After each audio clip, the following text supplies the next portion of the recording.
누가복음 1장 말씀 보겠습니다. 세례 요한의 기쁨의 이유라는 제목으로 말씀을 교제하기 원합니다. 여러분들 기쁘신가요? 안 기쁘죠?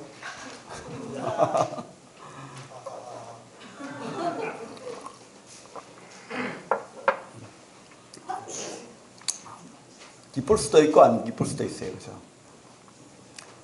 종이 한 장 차이입니다. 이렇게 마음 바꿔먹기는 아닙니다.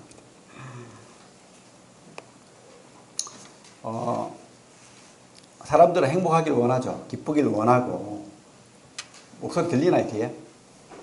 괜찮나요? 그런데 참 기쁘기가 쉽지 않아요. 그죠? 특별히 우리 성경 안에 있는 믿음의 사람들은 그런데 이런 기쁨을 누렸어요. 행복했어요. 그렇다고 그들의 삶이 우리가 보기에 행복하냐, 세상 사람들이 보기에 행복하냐, 그렇지는 않습니다. 그런데도 기뻐했어요. 여러분들 그런 기쁨을 혹시 누려보셨습니까? 네? 많은 분들이 누려보셨을 거예요. 그죠? 저도 한 번씩, 늘 그렇다고 말하면 거짓말이겠지만, 가슴이 벅차오를 만큼 기쁠 때가 있어요. 이런 기쁨이 진짜 기쁨인 거예요.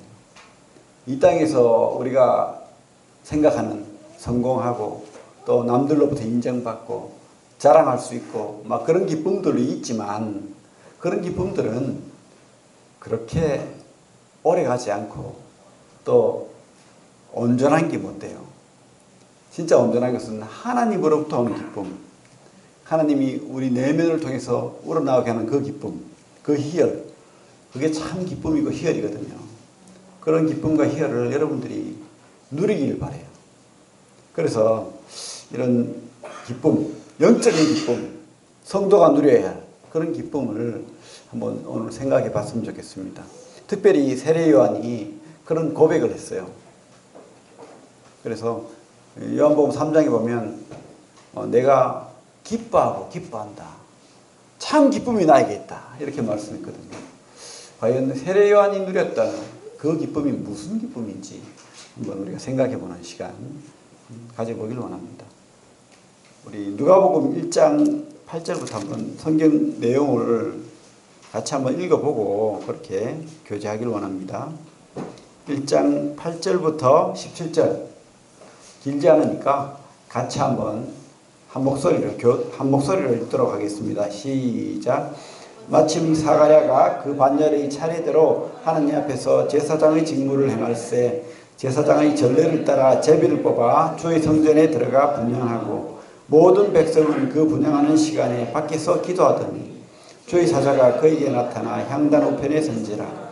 사가랴가 보고 놀라며 무서워하니 천사가 그에게 이르되 사가랴여 무서워하지 말라. 너희 간구함이 들린지라. 내 아내 엘리사벳이 네게 아들을 낳아 주리니 그 이름을 요한이라 하라. 너도 기뻐하고 즐거워할 것이요 많은 사람도 그의 태어남을 기뻐하리니 이는 그가 주 앞에서 큰 자가 되며 포도주나 독한 술을 마시지 아니하며 모태로부터 성령의 충만함을 받아 이스라엘 자손을 주 곧 그들의 하나님께로 많이 돌아오게 하겠습니다. 그가 또 엘리야의 심령과 능력으로 주 앞에 먼저 와서 아버지의 마음을 자식에게 거스르는 자를 의인의 슬기에 돌아오게 하고 주를 위하여 세운 백성을 준비하리라. 예. 세례 요한 아십니까? 요한 이름이 많죠, 성경에. 그래서 세례 요한인지 사도 요한인지 이 요한이 저 요한인지 몰라요. 그죠? 세례 요한은 예수님보다 6개월 먼저 태어난 그 친척, 사촌인지 육촌인지는 정확하게는 모릅니다. 어쨌든 주님과 혈통적으로 친척인 그런 사람이었어요.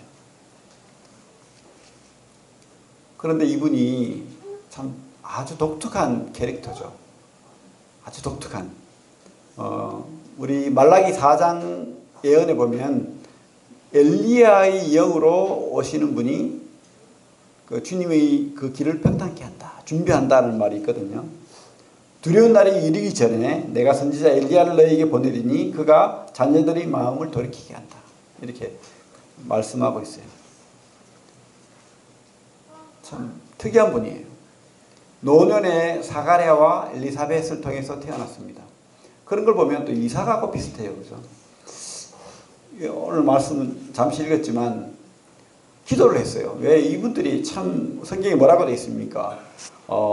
의인이요 흠이 없다라고 하는. 그러니까 참 사람들로부터 인정받고 그런 추앙받는 그 나름대로 하나님 앞에서 복을 누리며 사는 사람인데 무슨 복이 없어요? 자식이 복이 없는 거예요. 그래서 하나님 앞에 늘 기도를 했어요. 자식을 달라고. 근데 하나님이 다른 걸 다 주시는데 자식을 안 주시는 거예요.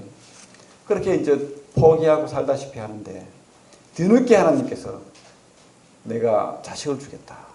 그 이름을 요한이라고 해라. 요한의 뜻이 뭡니까? 하나님은 은혜이시다. 하나님은 은혜롭다. 은혜이시다. 이런 표현이거든요. 뒤늦게 그런 말을 하니까 이 사가랴가 나이가 많거든요. 그래서 믿지 않는 거예요. 내가 지금 나이가 몇인데 그런 일이 있겠습니까? 그러니까 그 길로 뭐가 됐습니까? 벙어리가 되버리잖아요. 그래서 벙어리가 되고 그 요한을 놓을 때까지, 그죠? 그렇게 벙어리로 살게 됩니다. 그 이삭도 그렇죠. 이삭도 엄마가 믿지 않죠. 그래서 하나님 앞에 변명하는 그런 장면도 나오는데 그렇습니다. 어쨌든 이 요한의 출생은 아주 특이한 출생으로 우리가 알 수가 있어요. 그는 이렇게 태어나서 80절에 가면 이런 말씀이 있죠. 아이가 자라며 심령이 강하여지며 이스라엘에게 나타나는 날까지 빈들에 있습니다.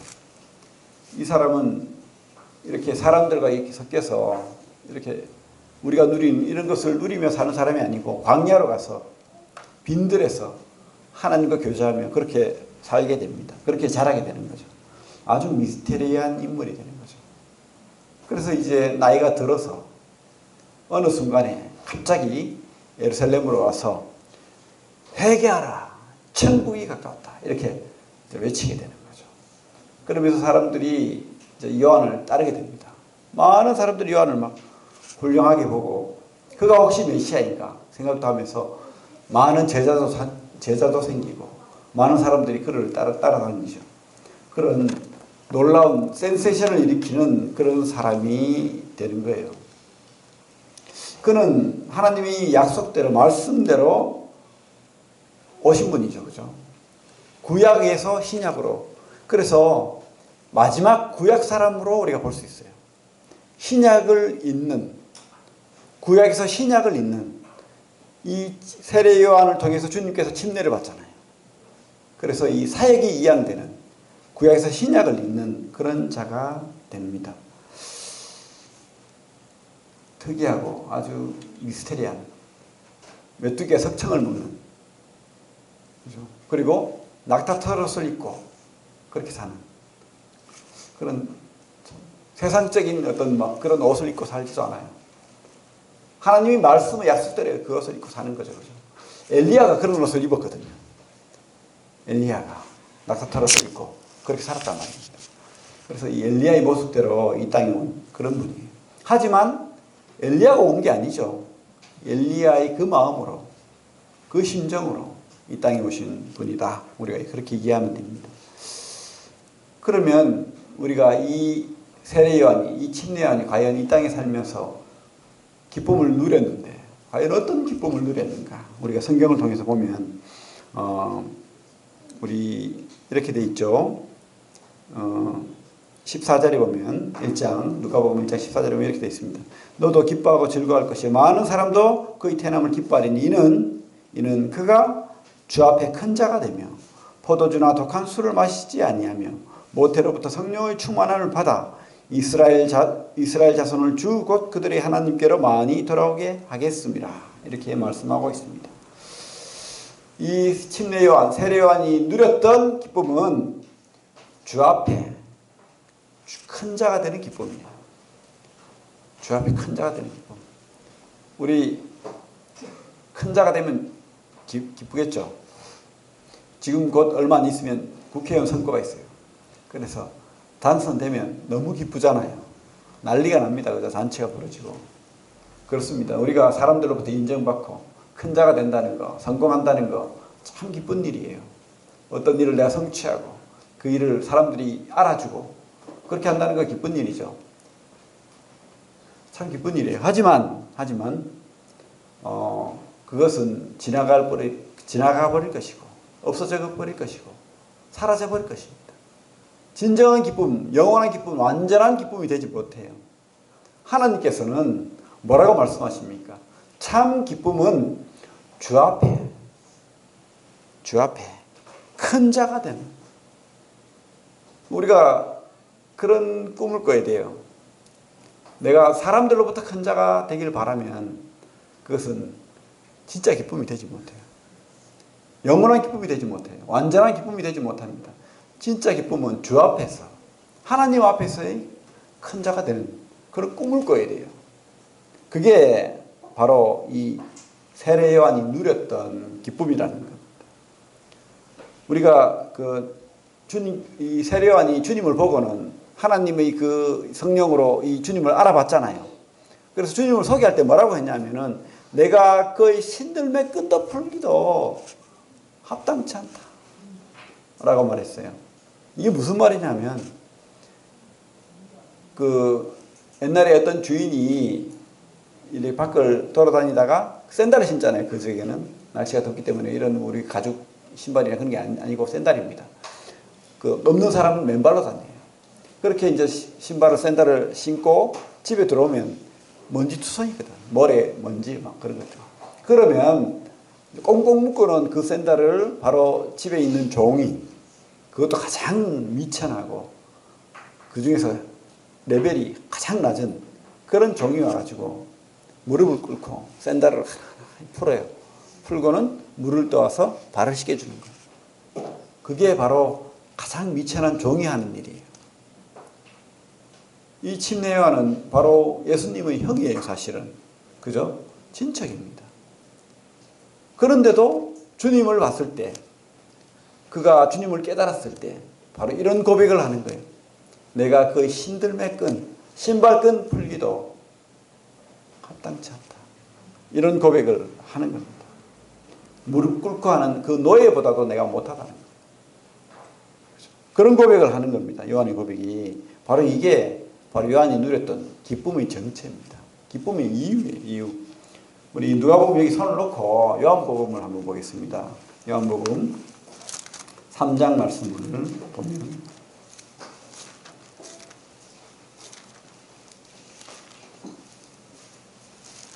3장 말씀을 보면 주님께서 이제 침례를 받으시고 잠시 갈릴리 가셨다가, 그죠? 가나 오는 잔치에 참석하고 또 내려오셨죠. 내려오시고는 오랫동안 이렇게 유대에서 요단강 쪽에서 사역을 했다고 우리가 성경을 통해 알 수가 있습니다. 그때 내용을 이 성경이 3장 26절부터 30절까지 같이 한번 읽어볼게요. 3장 요한복음 3장 26절부터 30절 시작. 그들이 요한에게 가서 이르되 랍비여, 선생님과 함께 요단강 저편에 있던 이곳 선생님의 증언하시던 이가 세례를 베풀며 사람이 다 그에게로 가더이다. 요한이 대답하여 이르되 만일 하늘에서 주신 바 아니면 사람이 아무것도 받을 수 없느니라. 내가 말한 바 나는 그리스도가 아니요 그의 앞에 보내심을 받은 자라고 한 것을 증언할 자는 너희니라.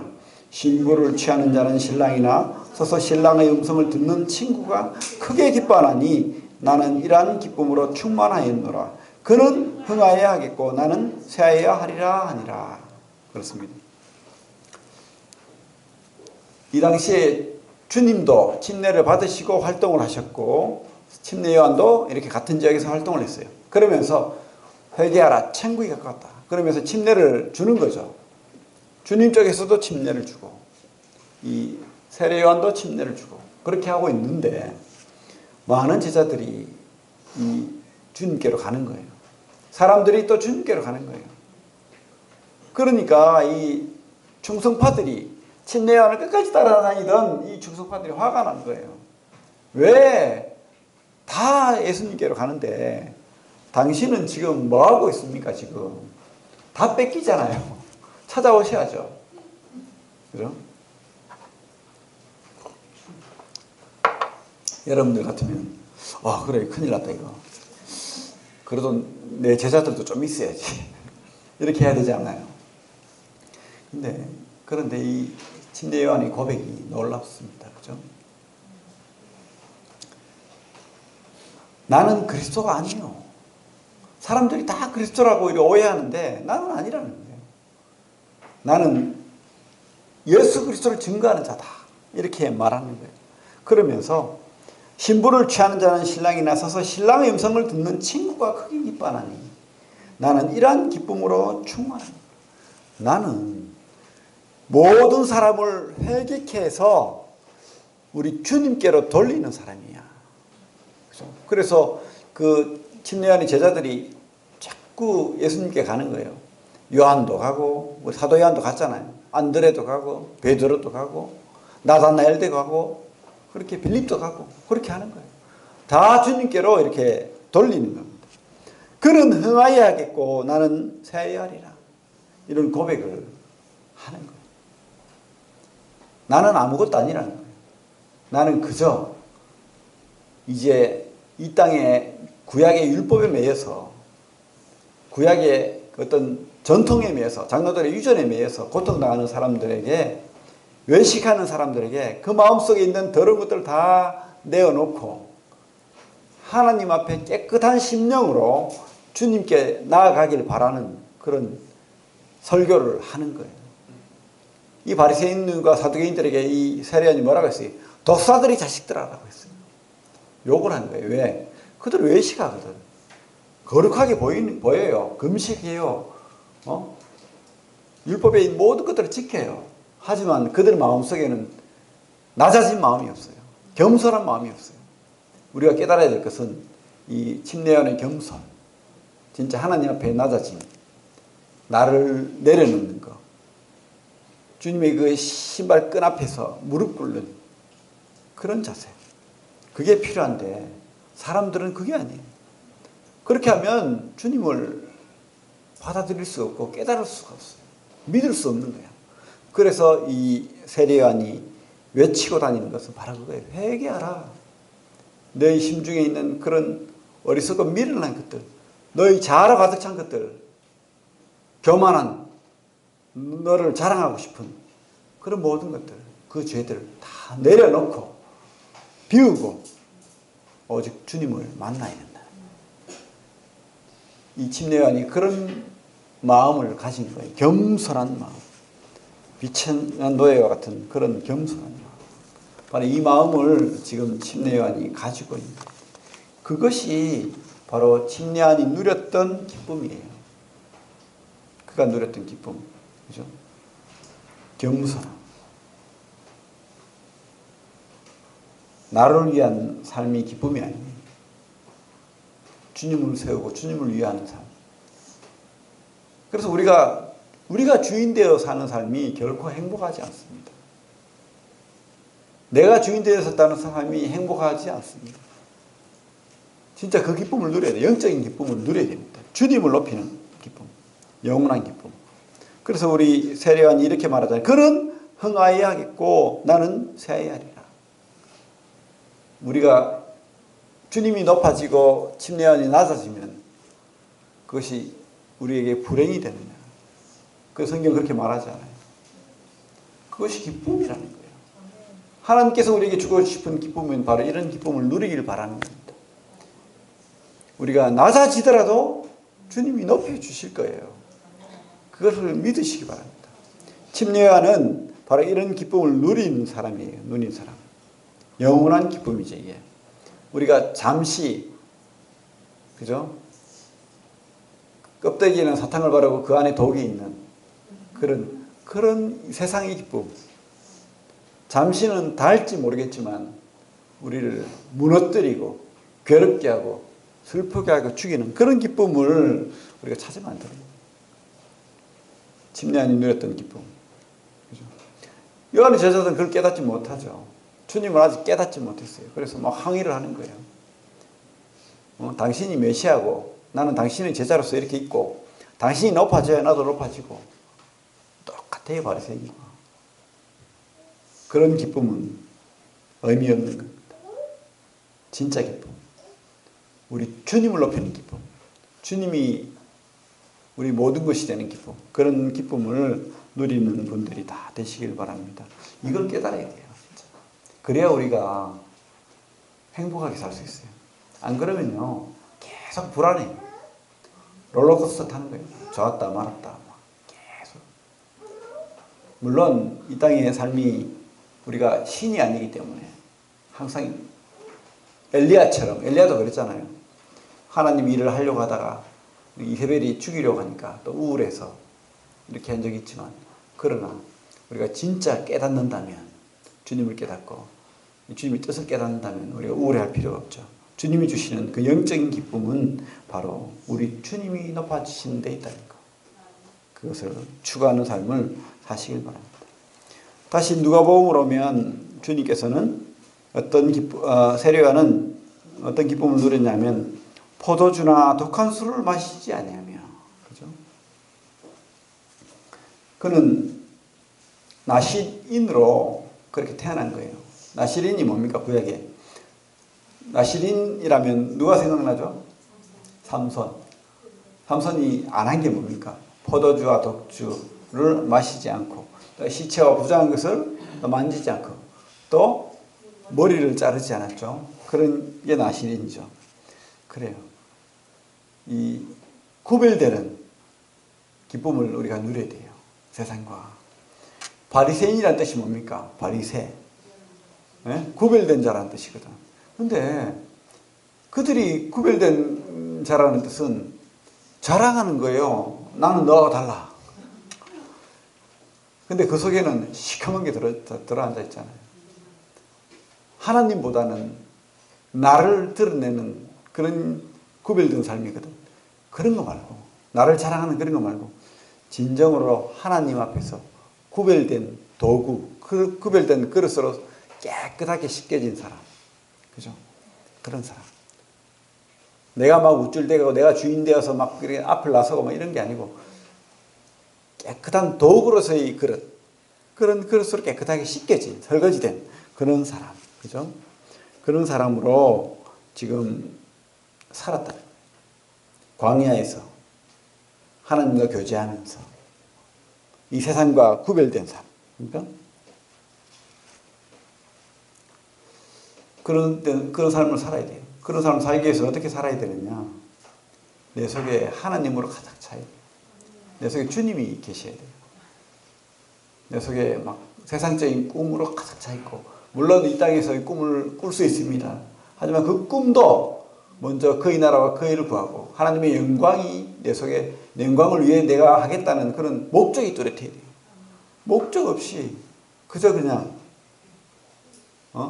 내 잘난 척하기 위해서 그렇게 위선이죠. 바리새인들의 구별은 위선입니다. 위선. 가식이에요, 가식. 그러나 우리가 진정한 기쁨, 진정한 구별은 하나님 앞에서, 하나님 내 속에 가득 찰 때 그렇게 되는 거예요. 광야로 가서 하나님과 교제하는 그런 기쁨을 이 침례요한이 누린 겁니다. 여러분도 그런 기쁨으로 사시기 바랍니다. 진정한 기쁨을 누리는 사람들이 다 되시길 바랍니다. 그죠? 포도주, 독주로 나를 막 마음대로 나도 통제 못하는 사람이 되게 하고, 시체와 부정한 것을 통해 가지고 하나님이 기뻐하지 않는 그런 생각과 죽은 것들, 없어질 것들, 사라질 것들을 내 속에 가득 채우고, 그죠? 그렇게 하면 안 되겠죠. 하나님 살아계시거든요. 우리는 눈으로 볼 수 없고 만질 수 없으니까 자꾸 잊어버려요. 근데 하나님 살아계십니다. 하나님 내 속에 있는 거예요. 하나님과 교제하십시오. 그러면 구별된 삶을 살 수 있어요. 하나님을 계속 추구하시고 바라보시고 그분을 높이시고, 그분과 교제하면 말씀으로 교제하고 기도로 교제하고 계속 그분을 붙들면 어떤 방식으로든지 그분과 함께하면 구별된 삶을 살 수가 있어요. 혹시 내가 좀 어떤 위험이나 어려움에 처했을 때 그분께 기도하십시오. 좀 믿고 기도하십시오.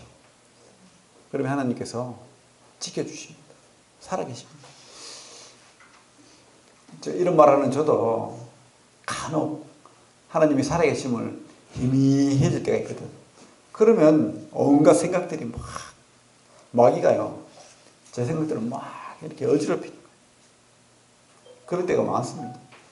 그때 다시 외치십시오. 하나님이 살아계신다. 그리고 하나님께 나아가서 무릎 꿇고 기도하고 또 말씀 보면서, 그러면 하나님께서 기쁨을 주세요. 충만한 기쁨을 주시는 거예요. 그런 광야에 가는 침례요한처럼 광야의 삶을 우리가 살아야 됩니다. 참 세상 것에 너무 이렇게 취해 있으면 안 돼요. 그죠? 구별된 삶을 사시길 바랍니다. 그리고 또 이 침례요한이 누렸던 기쁨은 모태로부터 성령의 충만함을 받아, 이렇게 되어 있죠. 1장 15절에 모태로부터 충만함을 받았다. 그래가지고 우리 그 뒤에 1장 39절 한번 볼까요? 39절 보면 이런 말씀이 있습니다. 이때 마리아가 일어나 빨리 산골로 가서 유대 한 동네에 이르러 사가랴의 집에 들어가 엘리사벳에게 문안하니, 엘리사벳이 마리아가 문안함을 들으매 아이가 복중에서 뛰노는지라. 엘리사벳이 성령의 충만을 받아 큰 소리로 불러 이르되 여자 중에 네가 복이 있으며 내 태중의 아이도 복이 있도다. 하나님이 이렇게 하셨겠죠. 아이가 성령이 충만했다. 참 특이한 경우인데, 마리아가 임신을 하고 하나님의 그 엘리사벳도 임신했다는 그런 말을 듣고는 친척이죠. 그 산골이라고 돼 있죠, 여기서는. 근데 사실은 멀어요. 거리가 상당히 먼 거리입니다. 나사렛으로부터 유대 광야까지는 먼 거리예요. 그 먼 거리를 배고플룩 해가지고 찾아갔어요. 찾아가니까 이 엘리사벳도 이제 막 산딸이 다 돼가잖아요. 근데 곧 태어날 애기가 뭐 어떻게 합니까? 뛰어놀더라. 행복했다는 거예요. 참이 침례요한은 뱃속에서부터 이렇게 행복한 사람이에요. 왜 행복합니까? 왜 행복합니까? 주님을 만나니까 행복하죠. 여러분들 행복한 방법은 바로 그거예요. 성령 충만한 방법도 바로 그겁니다. 주님을 만나는 거예요. 어디서 만납니까? 성경을 통해서 만나잖아요. 지금 만나잖아요, 또. 그죠? 우리 또 믿음의 눈으로 만나는 거예요. 어떨 때 가끔씩 참 주님의 그 은혜로우심과 자비하심과 그 사랑스러움과 그 영광스러움을 생각하고 눈으로 보듯이 막 묵상할 때는 저도 이런 기쁨이 있어요. 막 가슴이 점여지고 막 눈물이 막 울컥할 만큼 나를 너무 사랑하시는 그 하나님, 그 주님이 나 때문에, 그리고 지금도 나와 함께 계시고 나를 끝까지 인도하시고 내 손을 놓지 않으신다고 약속하셨고 내 길을 책임지신다 하셨고, 당신이 나의 주님입니다. 나의 예수님입니다. 나의 하나님입니다. 뭐 도마든 빌립이든 많은 사람들이 그런 베드로든 그런 고백을 했지만 우리도 할 수 있잖아요. 그 주님 만날 때 이런 기쁨이, 뱃속에 이 태중의 아이가 막 하나님이 하신 거겠지만 그 기쁨을 우리도 누려야 돼요. 여러분들 살아있는 주님을 만나십시오. 그냥 문자에 갇힌 그런 주님 말고, 그죠? 머릿속에 갇힌 그런 주님 말고 진짜 나의 주님, 나의 하나님, 나의 예수님, 그분이 여러분들의 예수님이 되고 그렇게 여러분들의 자랑이 되고 여러분들의 행복의 원천이 되길 바랍니다.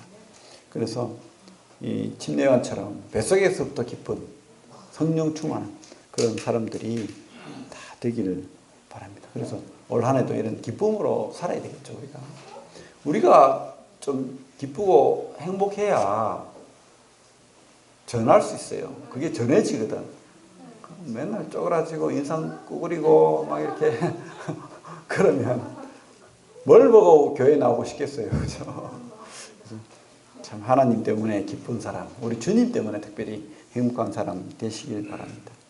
그리고 우리 누가복음 15절 보면 16절 보면 이렇게 돼 있죠. 이스라엘 자손을 주 곧 그들이 하나님께로 많이 돌아오게 하겠습니다. 그죠? 이 침례요한은 분명한 자기 목적을 가진 분이에요. 분명한 자기 사명이 분명한 사람이에요. 내가 어떻게 살아야 되는지를 아는 거예요. 그러니까 막 이렇게 롤러코스터 사는 그런 인생이 아닌 거예요. 우리도 그래야 돼요. 우리도 막 이렇게 우왕좌왕하고 왔다 갔다 하고 자꾸 이렇게 흔들리는 인생, 흔들리는 신앙, 이것은 시간 낭비예요. 시간 낭비. 우리는 좌편이든 우편이든 선택을 해야 되는 거예요. 여호수아가 말했듯이 나는 하나님을 선택하겠다. 너희들은 뭘 선택할래? 눈에 보이는 거 선택하든지 하나님을 선택하든지 해야 되는 거예요. 그죠? 이 침례요한은 분명한 선택을 했습니다. 하나님을, 특별히 우리 주님을, 주님의 길을 예비하는 자로, 많은 사람들을 메시아를 준비시키는 사람으로 그렇게 쓰임받은 거예요. 그 일에 충직했어요. 안 그랬으면 사람들이 자기 말에 막 혹해가지고 막 몰려들 때 아이고 이거 내가 혹시 진짜 내가 메시아인가? 이래가지고 메시아 노릇할 수도 있잖아요. 절대 아니에요. 나는 아니야. 바로 저분이야. 다 저리로 가. 그렇게 했다는 거예요. 그게 바로 우리의 사명이 돼야 됩니다. 그죠? 우리가 그런 사람이 돼야 돼요. 나를 높이고 나를 자랑하는 그런 사람이 아니고 내 삶의 향기를 통해서 내 말을 통해서 내 증거를 통해서 많은 사람들이 주님을 알도록 믿도록 우리가 바로 그런 구별된 나시린이고 우리가 바로 그런 사명을 받은 그런 사람들이에요. 사실은 우리가 또 다른 침례 요한인 거예요. 중개자인 거예요. 중매자. 뭡니까? 신랑과 신부를 결혼시키니까 아까 그 침례요한이 뭐라고 했어요? 너무 기쁘대요. 자기가. 주인공이 주님이고 교회인 거예요. 바로 그거예요. 우리가 그런 중개자의 기쁨을 누려야 되는 거예요. 그죠? 그런 기쁨. 그냥 그 중매하고 양복 한 벌 해 입는 기쁨 말고 이 결혼 자체만으로 그냥 기쁜 거예요. 어떤 영혼이 나 때문에 주님을 믿었다. 만났다. 그래서 그죠? 결혼한 것과 같은 그런 결혼했다. 행복한 거예요. 그런 기쁨, 그런 사명 누리길 바라요. 하나님께서 약속하셨어요. 그런 사람은 내가 스타로 만들어주겠다. 우리 다니엘서 볼게요. 손을 놓고 다니엘서 12장 3절.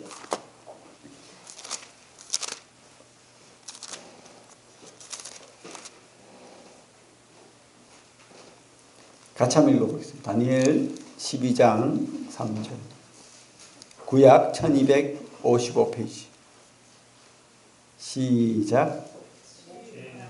자는 궁창의 빛과 같이 빛날 것이요 많은 사람을 옳은 대로 돌아오게 한 자는 별과 같이 영원토록 빛나리라. 하나님 약속하셨거든요. 별과 같이. 스타들 되면 좋죠. 사람들이 알아봐 주니까 얼마나 좋아요. 그죠? 근데 하나님께서 알아봐 주는 사람이 진짜 스타예요. 별과 같이. 그것도 잠시가 아니고 영원토록. 어떤 스타도 영원하지 않아요. 이 땅의 스타는 그냥 스타가 됐다가 푹 시들어집니다. 시들어버려요. 시들은 꽃과 같아요. 그런데 주님이 만들어준 스타는 영원토록 빛납니다. 영원토록. 그게 하나님 약속이죠. 그죠? 그런 스타가 다 되시길 바래요. 그래서 참 자기 제자 사도 요한도 그렇고 베드로도 그렇고 안드레도 그렇고 다 보내죠. 주님을 만나요. 그분을 만났을 때 죽었던 영혼이 살아나고 변하는 거예요. 침례요한을 암만 만나도 변하지 않는 거예요. 나를 따르게 해서는 안 되는 거예요. 누구를 따르게 해야 돼요? 주님을 만나면 변하는 겁니다. 구원받는 거예요. 새 사람이 되고 새 생명이 되고 그가 하나님 기뻐하는 그런 자녀가 되고 또 다른 교회가 되는 거예요. 그죠? 그래서 회개하라. 천국이 가까웠다. 우리도 그런 역할을 해야 됩니다. 사람들을 준비시켜서 회개하게 하고 주님께로 돌아가게 하고, 그래서 하나님의 나라, 주님의 나라, 천국을 누리게 하는 그런 역할을 우리가 똑같이 우리 침례요한의 기쁨을 누렸듯이 그런 기쁨을 누리는 사람이 다 되길 바랍니다. 그래요. 참 오늘 말씀 우리가 기억하면서 침례요한이 참 미스테리한 인물이지만 그의 삶이 결코 해피엔딩이 아니에요. 사실은 목이 잘려 죽잖아요. 이 헤롯이 자기 자기 동생의 아내, 그죠? 아내를 취했어요. 그게 잘못됐다고 얘기했죠. 하나님의 나라에서 유대에서 이것은 죄다, 잘못됐다 라고 하니까 헤로디아를 통해서 이 목이 잘려버리잖아요. 참 어찌 생각하면 불쌍한 사람이에요. 사가랴와 엘리사벳이 그 모습을 보고 기뻐했겠습니까? 부모인데 만약에 살아있었다면. 아니죠. 하지만 우리가 기억해야 될 게 있어요. 이 땅이 다가 아니라. 진짜 이 땅이 다가 아니에요. 우리는 이 땅이 다이길 바라요. 그죠? 이 땅에서 다 누리길 바라요. 다 행복하길 바랍니다. 하지만 명심하십시오. 이 땅은 다가 아닙니다. 진짜 누려야 할 것은 이 땅에서 누려야 할 게 아니고 영원한 하나님 나라가 있어요. 그곳에서 누리시길 바랍니다. 그곳에서 진짜 하나님이 주는, 이 땅에서는 영적인 기쁨을 누리고 그 땅에서는 완전한 하나님의 축복의 기쁨을 누리길 바랍니다. 행복한 사람, 진짜 행복한 사람, 하나님으로 행복한 사람 다 되길 바랍니다. 그래서 오늘 네 가지로 참 기쁨을 받는데, 하나님 앞에서 큰 자가 되는 기쁨, 그런 기쁨을 누리길 바랍니다. 하나님 앞에서 큰 자가 되는 기쁨, 그리고 하나님 안에서 구별된 기쁨, 하나님과 교제하는 구별된 기쁨을 누리시길 바랍니다. 그리고 성령 충만해서 늘 주님과 함께 교제하면 주님을 만나는 기쁨 누리시길 바라고, 그리고 많은 사람들을 하나님께로 인도하고 주님께로 인도하는 그런 기쁨, 사명의 기쁨 또 누리는 우리 성도들 다 되시길 바랍니다. 침례요한의 기쁨의 이유가 바로 여기에 있어요. 비록 그가 참 별 볼 일 없이 그는 흥하여 했겠고 나는 쇠예리다, 그 말씀대로 무대에서 아무 의미 없는 것처럼 이렇게 사라져 버렸지만, 그러나 분명히 하늘에서는 별과 같이 하나님께서 높여주시고 그렇게 하신다고 약속하셨어요. 참 이런 말 하면 우리 속에 이렇게 세상적인 생각이 많은 분들은 참 그게 진짜 기쁨일까 이렇게 의아하게 생각할 수 있는데 아닙니다. 진짜 그런 기쁨 누려보시기 바랍니다. 그러니까 주님으로 가득 찬 기쁨, 그를 높이는 기쁨, 그 안에서 큰 자가 되는 기쁨, 사명 감당하는 기쁨을 누려보시길 바랍니다. 그런 삶을 사시길 바랍니다. 이 짧은 인생길에 우리가 침례요한처럼 그렇게 사는 우리 성도들 다 되길 바랍니다. 기도하겠습니다.